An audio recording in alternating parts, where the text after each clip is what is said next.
Before we get started, folks, see if I don't use the mic, can you still film or is it connected to it? No. So you don't need it. I'll tell you why. Because in the course of when you're speaking, and I'll try not to, I usually end up shouting a lot. I'm moving around, so you've got a mic, it's not as good, so I apologise. Can I also apologise for being a wee bit late? I'm actually going to put a wee message out on Twitter later on tonight, asking if anybody's got a sat nav that I'm not using. I'm doing that many meetings now and I keep getting lost, so if anybody's got one, it would be very welcome up to September. As Billy said, I'm going to try and make some of the arguments for why on the 18th of September people in this room and everyone in Scotland should take the step to become an independent nation, should take the step to stand on our own 2 feet, no any better than any other country in the world, but certainly no any worse than any other country in the world. I'm going to try and convince you of the argument for yes, and for those of you here tonight who are already convinced that you're going to vote yes, I hope we can get some inspiration going and you won't just be yes supporters, but you'll be yes ambassadors as well. For those of you that are undecided, I hope that we can at the end of the evening have made enough arguments that you leave this room saying, no, I'm not undecided any longer, I'm going to vote yes. And if for those of you who are here tonight, out of curiosity, you are maybe saying right now that you're a no voter, I hope what you'll hear tonight, if it doesn't decide that you'll change your vote, at least it will encourage you to think a wee bit more about it. So hopefully there's something for everyone in tonight's meeting. I do want to just take a couple of moments to mention Sharon, who has organised tonight's meeting. Sharon has done what Liam did, and Liam's in the audience as well here, from Cumbernauld. And Liam from Cumbernauld a few weeks or maybe months ago contacted me on Twitter to say, Tommy, I'm very much for independence, I'm fed up with people being frightened, I'm fed up with all of the fear that we're getting in the media, would you come out and speak at a meeting in Cumbernauld? And I sent him back a message saying, yes, no problem, Liam. And then he sent back a message saying, well, that's great, what do I do? I've never organised a meeting in my life. He went ahead and booked a room, he went ahead and got publicity, we went ahead and had the meeting, and 200 people turned up. Sharon was going to come to that meeting. I believe she had a fitness class that night and couldn't get away from the fitness class. So she contacted me and said, would you come out and do a meeting in Newarthill? And I, until a few moments ago, I'd never met Sharon. We'd exchanged messages on Twitter, and she said she was determined to give people the opportunity to hear some of the arguments for independence.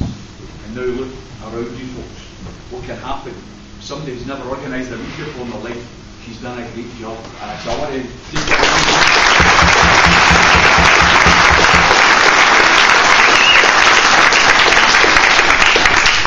we are in the Keir Hardy Memorial Primary School, and I have to apologise to my daughter and to my wife, more to my daughter than my wife who are here tonight, because whenever I say to Gabrielle, I want you to come at one of my meetings, she always says, oh Daddy, no again.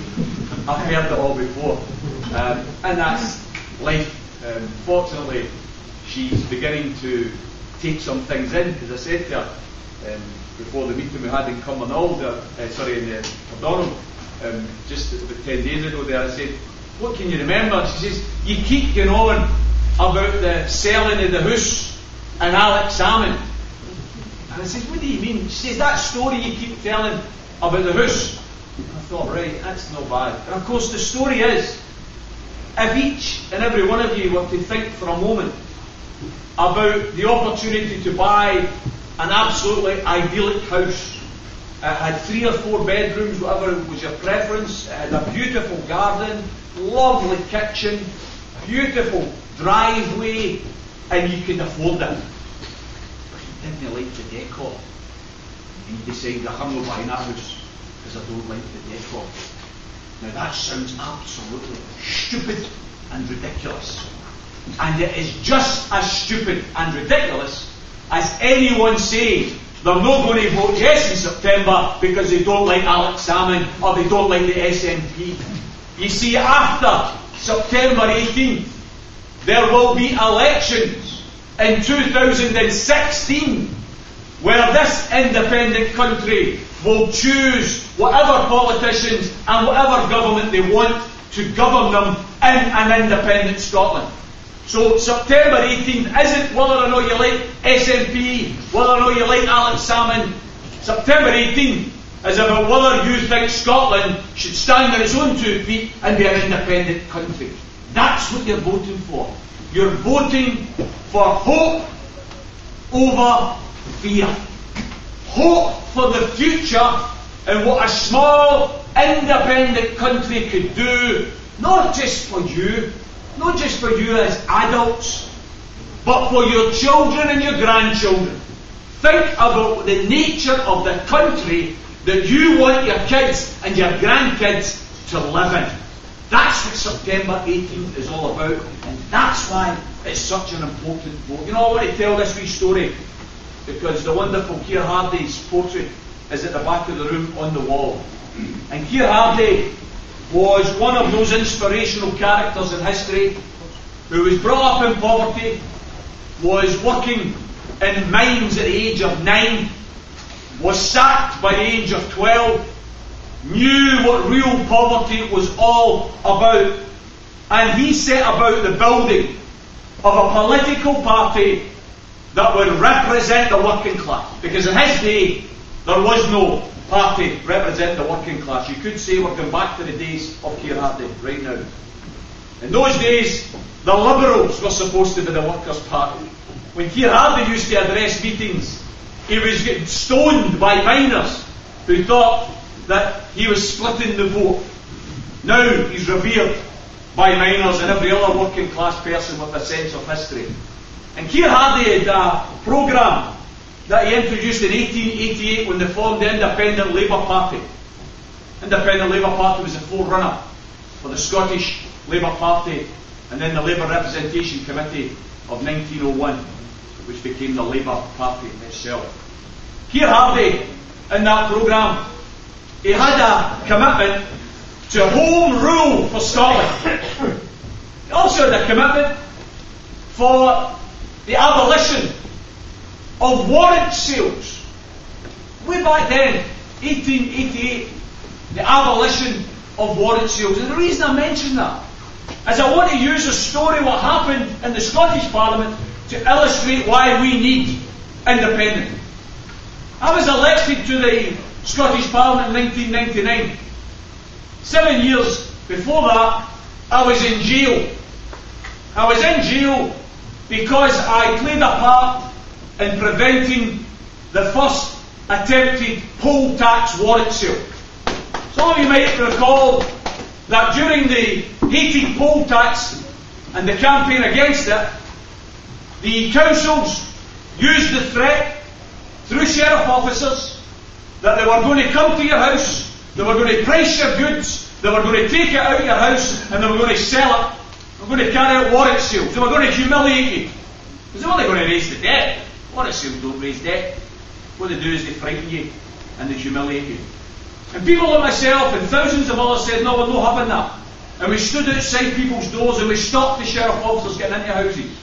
And then we got a call in September of 1991 from a lone parent in tears in Greenock who came back from shopping one day to find a note in her door saying that she had to go down to the local sheriff officers, Abernethy, McIntyre in the centre of Greenock to pick up a new set of keys because her door had been broken down, the lock had been replaced and she was to pay the locksmiths for replacing the lock. Sheriff officers went in when she wasn't in the house. They took out a display cabinet, a coffee table and a television. They were going to sell it at a warrant sale on the 1st of October 1991. Myself and about 500 others said, no, you're not. The day before it, I got this wee note through the door called an interdict. And it told me that I wasn't allowed to interfere with this legal warrant sale. Well, we decided that there's a difference between the law and what's right and what's wrong. And unfortunately, when it came to that particular instance, we were prepared to break the law because it was right. It was morally correct to stand with our own parent. I actually ripped up the wee bit of paper and said, no, we're not going to be stopped from being here. After about 2 or 3 hours in that yard in Turnbull Street, the police announced, the warrant sale is off. The woman got her stuff back. There was never a warrant sale thereafter in Scotland. 7 years later, I was elected to the Scottish Parliament. I was able to stand up in the Scottish Parliament. I'm very, very proud of the fact that with all of the support I had from behind me, and with the campaign that we had during the poll tax campaign, I was able to move a bill, brothers and sisters. A bill to abolish warrant sales. So we stopped them physically when it was against the law, and then we get the opportunity to do it legally when I was elected to the Scottish Parliament, and it was the first private member's bill ever passed for that Parliament. Incredibly enough, and I'm not going to go into the details of it, but incredibly enough, believe it or not, the Labour Party, under Donald Dewar's instruction, was told to vote it down. There was a rebellion in the Labour Party. The first time there was a rebellion, unfortunately, it's the last time there's been a rebellion. They decided they couldn't do that, and they voted for that bill, and they abolished warrant sales. Brothers and sisters, that story had a moral to it. Here Hardy in 1888 wanted the abolition of warrant sales. It took to 1999 before we got them abolished, and it needed a Scottish Parliament to abolish them. But see, when it came to 2003 and we debated in the Scottish Parliament whether or not the war in Iraq was legal, was moral, and whether kids from Scotland should be sent to fight that war, there was a majority opinion in that Scottish Parliament that said that was not a war that was based on weapons of mass destruction. That was not a war that was based in the tyrannical rule of Saddam Hussein in an attempt to attack him for that because he was Britain's trading partner for years beforehand.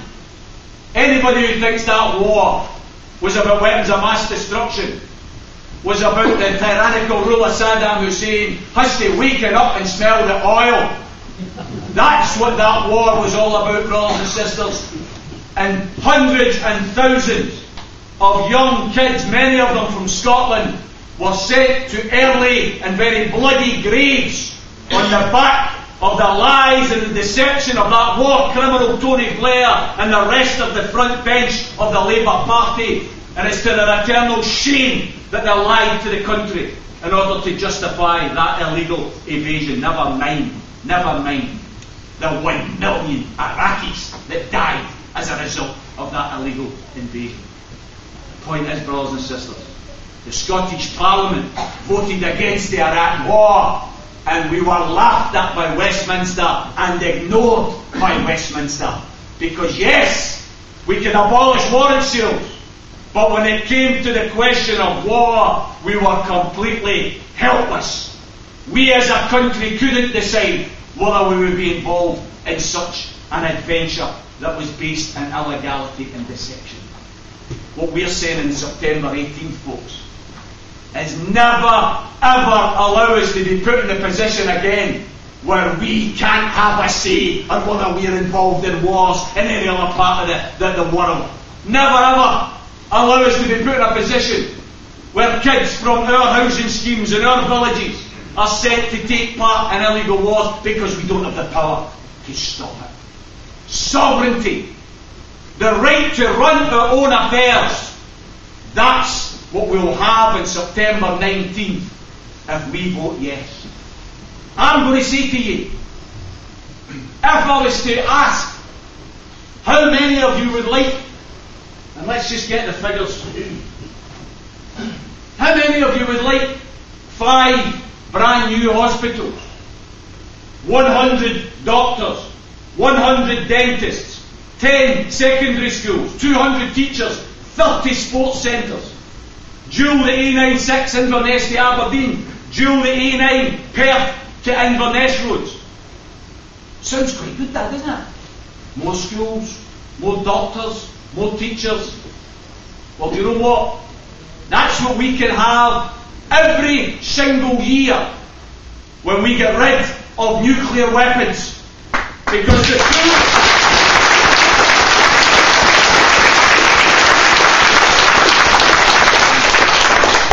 the £2.125 billion, which is Scotland's annual contribution to the upkeep of the Trident nuclear weapons programme, is what we will have to spend, not on worthless scrap metal that you're never ever going to use anyway, because if you use it, the planet's finished. Instead of spending billions of pounds on illegal and immoral weapons on September 18th, folks, you get a chance. You get a chance to decide, no, we don't want illegal, immoral nuclear weapons. We want more schools, more hospitals, more doctors, more nurses. That's what we think Scotland should do with its resources. Not be part of the warmonger programme that believes we should have an arms race and that weapons are more important than looking after our children and looking after our elderly. People say,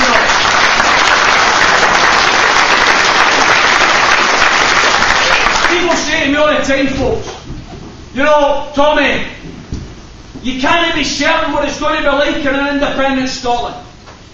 Are we going to be able to maintain our welfare state? Are we going to be able to maintain our National Health Service? I've got to say to you, every single one of you, think for a moment what September 19th is going to look like if we vote no. Because if we vote no, the welfare state is getting dismantled before your very eyes. It's the people that benefit today, yes, they're the scapegoats. They're the enemies. They're the people that are getting the brunt. The lone parents. It won't be long before it's the pensioners who are going to have to work longer and get less in return. The welfare state has been dismantled and our National Health Service has been privatised. That's the reality in England, folks. Don't believe me? Go on to YouTube. Look up the NHS consultants themselves, who have said loud and clear, if we vote no on September 18th, within 5 years, the National Health Service in Scotland will be susceptible to the same privatisation that's happening here and now in England. And within 10 years, we won't have a National Health Service that is recognisable, because the privateers will have taken over. Brothers and sisters, that's the road they want to take us down. If you vote no on September 18th, please do it in the understanding that you're sticking with the Westminster plan to privatise public services. Privatise not just the Royal Mail that they're already committed to doing, but the National Health Service as well. And all other local authority services are up for grabs. Anything that can make them money, they're going to privatise it. That's the reality. And by the way, even, and it's looking more and more unlikely anyway, but even if Mr. Miliband was to win the election next year, how many of you have confidence in Mr. Miliband? I don't know. I certainly don't have. No wonder they're neck and neck and in some of the polls behind the Tories. Behind the Tories! They're telling us, they're coming to Scotland and saying, oh well, if you vote no, don't worry, we'll give you extra powers. You'll give us absolutely nothing because you'll not be in power. That's the reality. Let's not kid ourselves here, folks. Let's not kid ourselves. What's going to happen next year at the general election? Most likely is a right-wing coalition of the Tories and UKIP. That's the reality. That's the reality. Wake it up.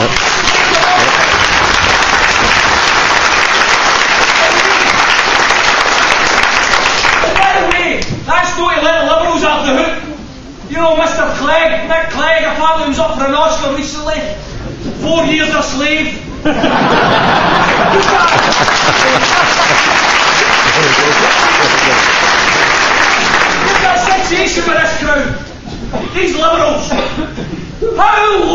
you think when George bloody Osborne, multi-millionaire, top-of-the-nose twat, can speak on behalf of the Labour Party and the Liberal Party in relation to currency union?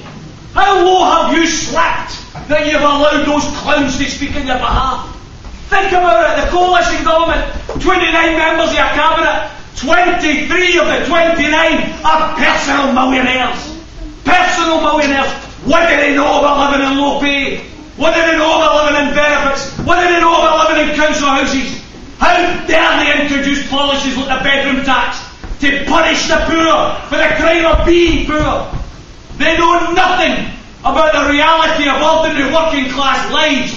They live in a different planet. They are political space cadets, is the reality. And they have pontificated about how many bedrooms you should have in your house and whether your wage should share a bedroom, penalising people who are in receipt of housing benefit, the majority of whom are workers. That's who the majority of housing benefit claimants are. Workers whose wages are so low that they need help in order to pay the rent. That's the reality. What do they know about that? I'll tell you, when it comes to somebody saying to me, Tommy, can you be certain about what life's going to be like in an independent Scotland? I'm going to put my hand up and say, no, I can't. I can't dot the I's, I can't cross the T's. But I'll tell you what I can be certain about. Absolutely certain about.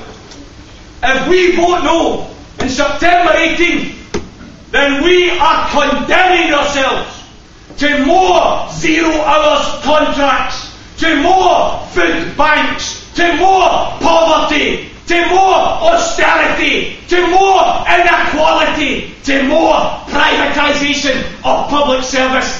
That's a fact, that's a certainty. And if you want to vote for that, go ahead, folks. Go ahead. But see, when your wains and your grandkids look at you 10 years from now and say, what did you do to prevent the loss of the community centre? What did you do to prevent the loss of the pensions? What did you do to prevent the loss of the health service? I hope you're able to look them in the eye and say, listen, at least I voted for independence. Because those who vote no are going to have very, very heavy hearts. We live in a society that is absolutely sick right now. I look at these figures here. Some of you may have to apologise in case I offend any of you, because this is about the 1,000 richest in Britain. Some of you may be sitting here. We're all in it together, folks. No, don't you? No, seriously. We're all in it together, because the richest 1,000 people now have a combined wealth of 975 billion pounds. Billion pounds. That's almost 519,000 million pounds between 1,000. The guy who's been doing this survey of the rich since 1989, Mr. Philip Beresford, says it has been a phenomenal rise in personal wealth over the last 12 months. There has never been a growth like this in any year since records began. So rich. How are they getting on? They'll get richer. They'll get tax cuts. Ordinary working class people, they are getting freezes in wages, which is a real wage cut. Because if your wage didn't increase in line with food prices and fuel prices and rents, it's a wage cut. Ordinary working class people are getting bedroom taxes. The rich, on the other hand, they're getting a tax cut. They get a 5 pence in the pound tax cut. The same month that they get a bedroom tax, they get a 5 pence in the pound tax cut. Would that amount to £100,000 a year? Saving £100,000 for the rich. That's how much they save from tax. We're all in it together. We're all in it together. Folks, what angers me about that is we have a situation in this country where for ordinary people, if you don't pay your taxes, you'll be hauled up in front of your court and your feet will only touch the ground and you'll find yourself in jail. If you're a millionaire, it's optional. It's optional. If you're a millionaire and you're a part of the government, not only is it optional, but you don't need to pay your taxes, you can still get a knighthood as well. That's the reality. We have got a very unfair and unequal society, folks. Cheek by jowl, with those figures, the largest ever growth since records began in the level of income for the rich. In the last year, 900,000 more people condemned to poverty. 900,000, 1 million people, 300,000 of them wage. And the key for tonight's discussion is, the quote from the Child Poverty Action Group: most of the cuts that have been agreed have not yet been implemented. People will feel their effects over the next 2 years. That's the reality. You think things are bad? No. Things are going to get worse. We have an opportunity here in Scotland to say no to the neoliberal economic nonsense that says the way to help the rich is to cut their taxes, but the way to deal with the poor is to make them poorer. We should reject that neoliberal consensus and say we're going to do things differently here in Scotland. We're going to do things differently.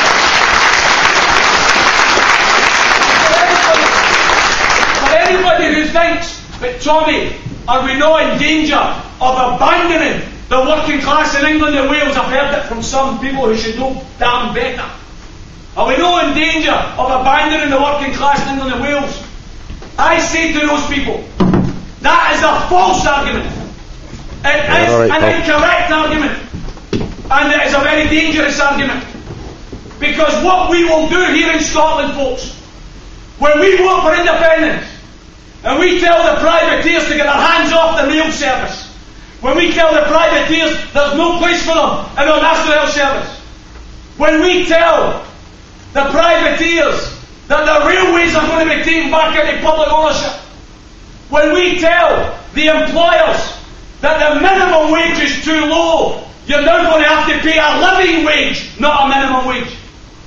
When we in an independent Scotland take those small steps, we aren't abandoning the working class of England and Wales. We are leading the working class in England and Wales.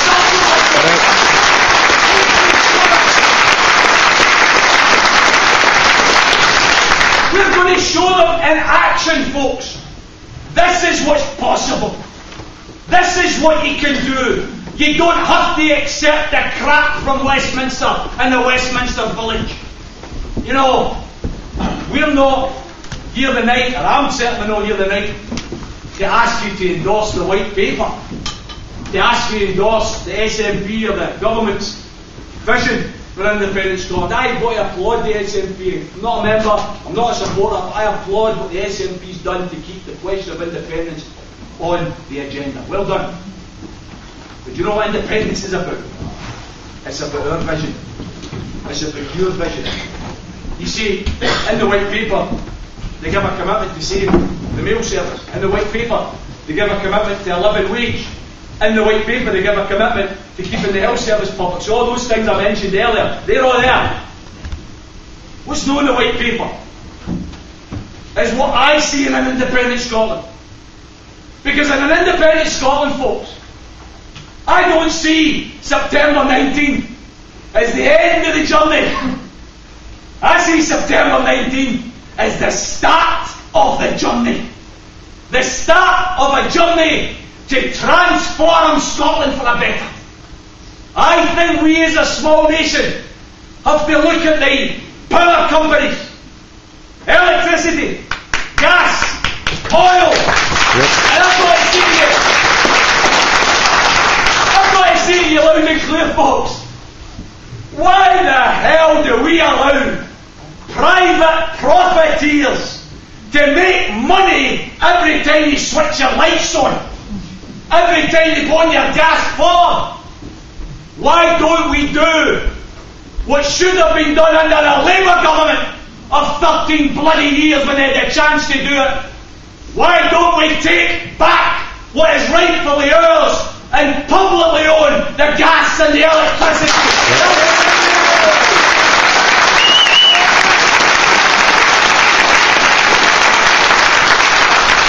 And why is it? I hear people talking about all the time about the countries in the Middle East and how they've got wonderful infrastructure. And don't you know, they're building all the time. Big wide roads, loads of wealth. When's the penny going to drop? The reason the Middle East countries can do all that is because they do what is common sense. They don't have private owners of their oil. It's publicly owned. Why don't we publicly own our oil, brothers and sisters? So that instead of making Texans richer than they already are, we make our hospitals and our schools first class across the world. That's the potential in an independent Scotland, where we take the decisions, where we have the vision. I'll make this point and get ending up. I apologise for anybody that's heard this before. But when are we going to get to grips with the contradiction of having a publicly owned health service with fantastic professionals and people who care, and a privately owned pharmaceutical industry that's only interested in ripping his ass? An independent Scotland, let's take over the pharmaceutical industries. Let's marry them together. Instead of being ripped off by a private pharmaceutical industry, let's have a publicly owned and controlled pharmaceutical industry that feeds a publicly owned and controlled health service. So instead of researching for drugs, for cures like cancer and for Alzheimer's that's based on how much money can we make, we have research that's based on how much people we can help. That's what the type of industry we want for.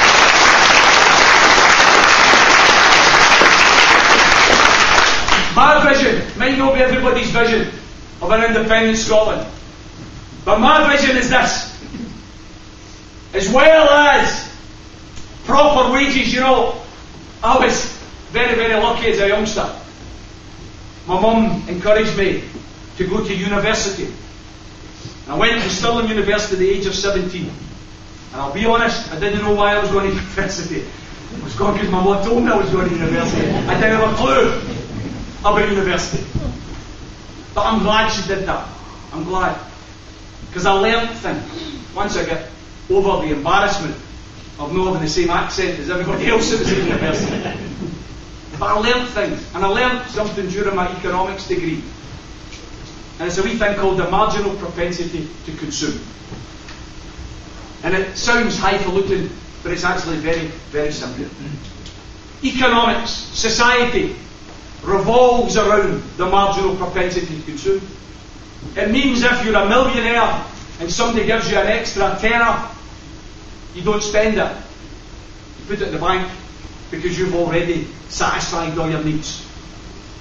If you give an extra tenner, a low-paid worker, they'll spend £10. They'll spend it in local jobs, local services, and when they spend that extra tenner, it creates demand for those jobs and services. So that person having better wages leads to more jobs for somebody else, and they then get wages that leads to more jobs for somebody else, and the marginal propensity to consume results in an economic virtuous cycle. That's why. Think of one problem alone. Think of the level of homelessness or poor housing in Scotland. Think of the number of unemployed. Think of the number without training or qualifications. And in an independent Scotland, folks, why don't we get the raw materials for the quarries, and the bricks, and the cement, and the glass, and the wood, and we train the bricklayers, and the joiners, and the plumbers, and the surveyors, and we create thousands and thousands of new jobs to provide houses for thousands and thousands of people that need them. And when you do that, the people that you're giving the jobs to spend their money, which then leads to more people getting jobs, more people getting a decent standard of living. And of course, when you get more and more people in employment, instead of creating more jobs, what you start to do is create better job conditions. You say, I don't want an independent Scotland where you work an average of 50 hours a week. I don't want an independent Scotland where everybody works that hard to provide for the wage. How many of you do it? And your pals or your family will say, why are you working all that overtime? Why are you working at the weekends? And your answer will be, oh, it's to provide for the wage. It's, to help the wage out. And then when somebody says to you, when's the last time you actually sat down with the wage and read them a book? When did you sit down and have a chat with them, go through their homework? Need time to as you work. Folks, that's not my vision in independent Scotland. My vision of independent Scotland is a shorter working week. My vision of an independent Scotland is we go the way France has gone now. They went to a 35-hour week, they're now going to a 4-day week. What's wrong with that? Why should we not release people that they can spend time on their hobbies? They can spend time in sport and leisure. They can spend quality time with their children. All of that is possible. This is the rocket science we're talking about here. These are things that are very, very practical, very, very possible.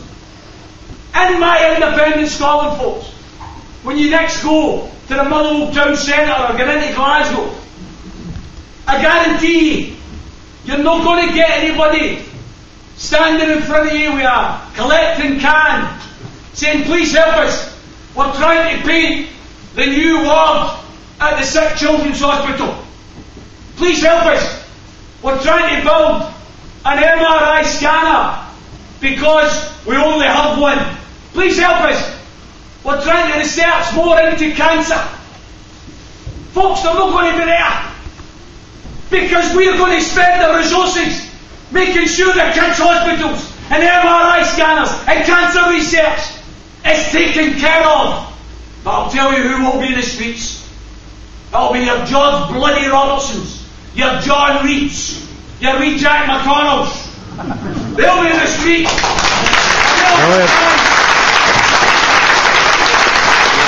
They'll be shaking their wee cans and their wee stickers. And they'll be saying, please help us, we're trying to build a nuclear weapons program. I wonder if you can help.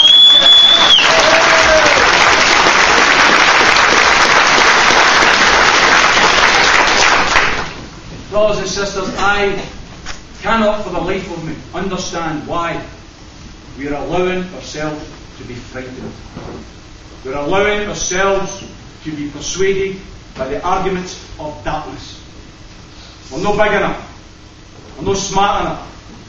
We're not good enough. 32 of the last years, 32 of the last financial years in a row, Scotland has generated more in revenue and taxation than Westminster has given us back. It's a fact. We have given Westminster 32 years in a row more money than we've received back.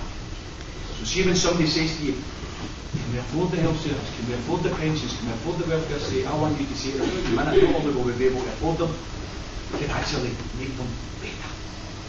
Because we're not going to be giving our money and resources away any longer. And people may say, but Tommy, what about this question? The currency question. You know, they're saying we can't have the pound, and I've got to say to you folks that I'm in a difficult position here. I've got to say, I would actually like Scotland was weaker. Yeah.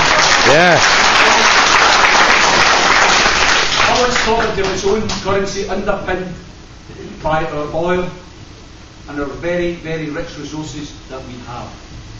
However, in the short term, maybe the first 2 or 3 years, okay, let's peg ourselves to sterling.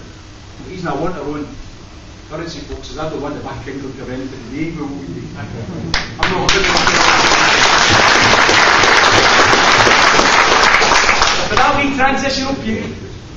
Okay? Are we going to allow these people who tell us that we are in a unitary union, 1707? England was supposed to have been wound up, Scotland was supposed to have been wound up, and the 1707 treaty was supposed to be the creation of the United Kingdom. So who gave them the right to say that they're keeping the pound? How dare they say that you couldn't have that currency union even for that small period of time? I wonder what the English businesses have got to say about that when it comes to trading, the billions of pounds that they trade here in Scotland, and the extra surcharge that they would have to pay if that was the case. It's bluff. Nothing but bluff. Designed to try and frighten us. Brothers and sisters, I'm going to finish by an appeal to you. An appeal to you not to be frightened. An appeal to you to stare your kids and your grandkids in the eye and say, I'm going to fight my hardest for you. It's like the words of the song, one of my favourite songs, Labby Secret. Something inside so strong. The higher they build their barriers, the higher we will fly. Folks, there's an old trade unionist who I tend to quote in finishing my meetings, and I'm going to do it here tonight as well. Trade unionist who has inspired me throughout my life, a guy called Jim Larkin, who was the leader of the Irish Transport and General Workers Union and was involved in trying to organise the unorganised dockers in Ireland who were being abused and taken a loan of by the dock owners who hired and fired on a daily basis, and it was based on willing to face 50 of them. Workers were mere cattle, cast aside. Jim Larkin was involved in organising those dockers, and it resulted in a massive strike in 1913, known as the Dublin Lockout. And you know what? They lost. They lost. But from that day, the dockers were always organised thereafter. They lost that part, but they won lots of others after. Jim Larkin said, in the course of that dispute, the powerful only appear so because we are on our knees. Brothers and sisters, I say to you, in relation to an independent Scotland, it's the Lord that time we can talk.